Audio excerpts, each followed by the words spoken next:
प्यारे छात्रों, कैसे हैं आप सब। आशा करती हूँ कि आप सब कुशल मंगल होंगे। तो चलिए बढ़ते हैं अपने हिंदी कार्य की ओर। पिछले सेशन में हमने आपकी सुरभि पुस्तक के पाठ 8 पहला सुख निरोगी काया की बैक एक्सरसाइज की थी। आज एक बार फिर हम भाषा की बात अभ्यास की चर्चा करेंगे। तो खोल लीजिए अपनी सुरभि पुस्तक के पाठ 8 पहला सुख निरोगी काया की बैक एक्सरसाइज का पृष्ठ नंबर 63। आपकी पहली एक्सरसाइज है निम्नलिखित मुहावरों के अर्थ लिखिए। निम्नलिखित अर्थात नीचे दिए हुए मुहावरों के बेटा आपने यहाँ पर सिर्फ मीनिंग मीन्स अर्थ लिखने हैं। पहला देखिए, जान पर खेलना अर्थात खतरा मोल लेना। किसी जब कार्य को करना बहुत कठिन हो उसके लिए हम इस मुहावरे का प्रयोग करेंगे। अगला देखिए, बाल बाल बचना यानी बहुत मुश्किल से बचना। आगे बढ़ते हैं, अंगूठा दिखाना अर्थात साफ इनकार कर देना। तो आप इनके अर्थ ऐसे ही ढूंढकर अपने जो मुहावरे हैं उनके सामने लिखते चलेंगे। आगे है आंखें खुलना अर्थात समझ आ जाना। अंत में है नाक में दम करना अर्थात बहुत तंग करना। आजकल आप घर पर रह रहे हो ना, आपने अपने माता पिता के नाक में दम तो नहीं किया हुआ। आशा करती हूँ जो बच्चे अपने माता पिता के नाक में दम कर भी रहे होंगे वो अब से नहीं करेंगे। चलिए बढ़ते हैं आपकी सेकेंड एक्सरसाइज की ओर। पढ़कर समझिए। बच्चों, कुछ शब्द ऐसे होते हैं जो 2 तरीकों से लिखे जाते हैं। इस एक्सरसाइज में हम उन दोनों तरीकों को सीखेंगे और अंतर जानेंगे। जैसे शब्द दिया गया है संतुलित। इसमें हल्के न की साउंड के लिए पहले शब्द में आधे न का प्रयोग किया गया है। जरा स्पेलिंग देखिए, स आधा न, त उ ल ई त।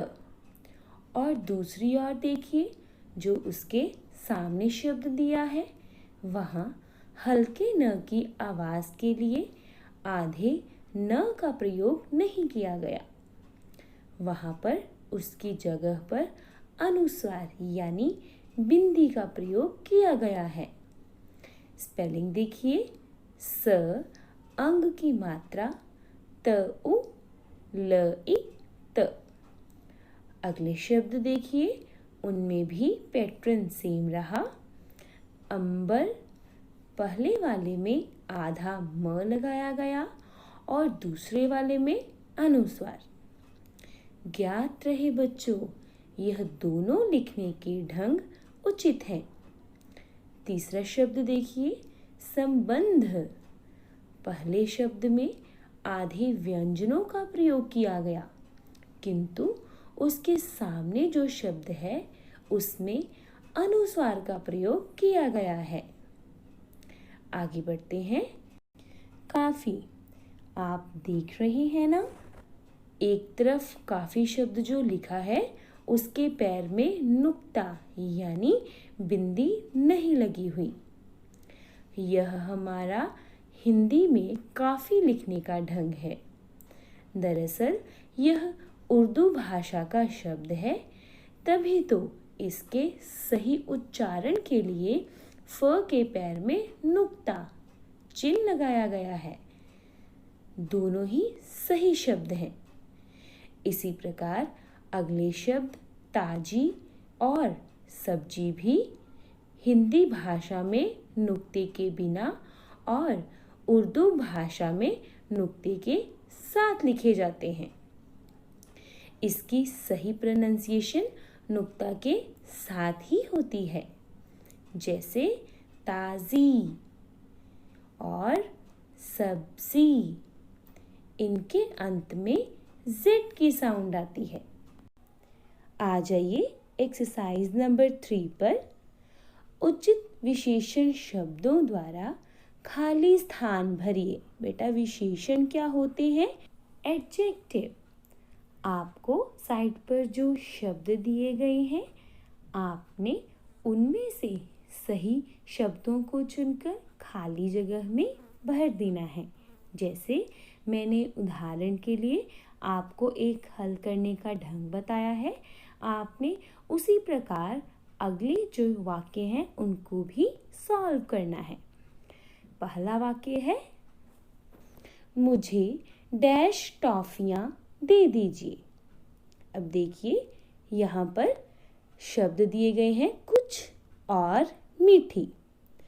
अब यह दोनों शब्द उचित हैं।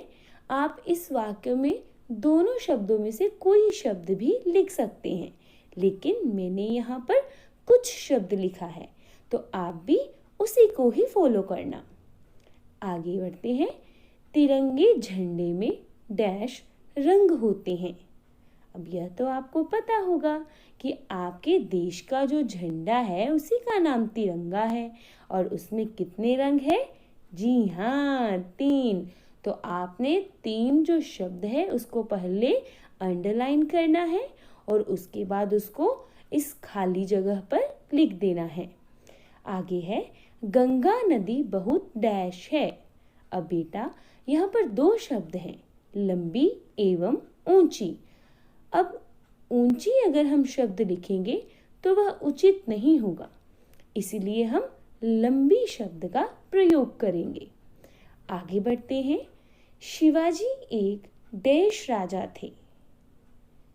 तो बच्चों, सुंदर या वीर? जी हाँ, सही पहचाना आपने, वीर इसका सही उत्तर है।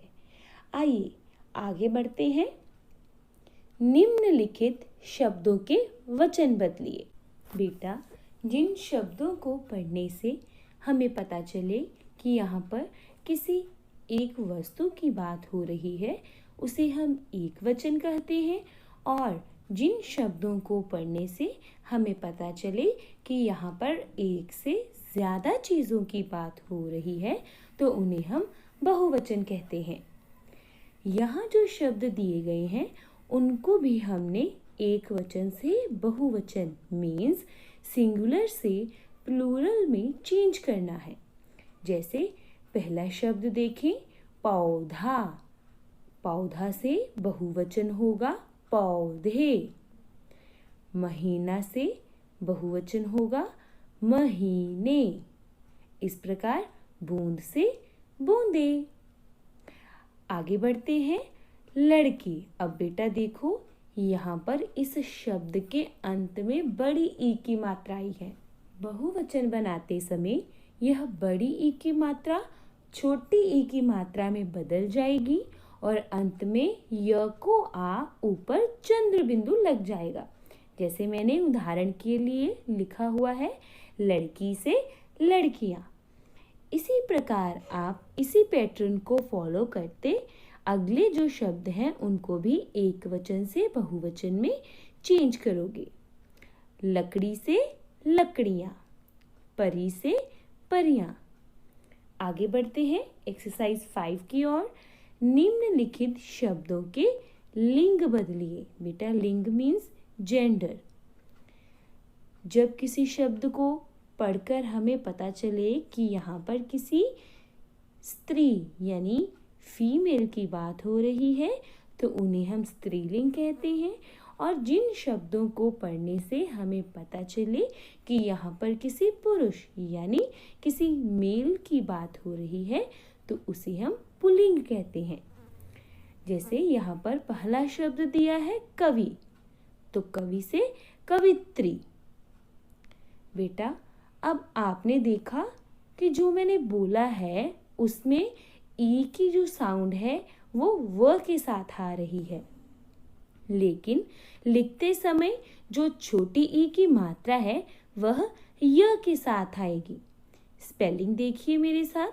क व य को छोटी ई, त्र को बड़ी ई। आगे पुरुष, पुरुष से स्त्री। गायक, गायिका। राजा, रानी। धोबी, धोबी मीन्स कपड़े धोने वाला। धोबी से धोबिन। आगे है हाथी, हाथी से हथिनी। तो बच्चों, इसी के साथ हमारा आज का यह सेशन यहीं पर समाप्त हुआ। आशा करती हूँ कि आप सबको अच्छे से समझ में आया होगा। घर पर बैठकर इन वीडियोस को देखें और अपने ज्ञान में बढ़ोतरी करें। हम अगले सेशन में फिर मिलेंगे। तब तक के लिए स्वस्थ रहें, सुरक्षित रहें।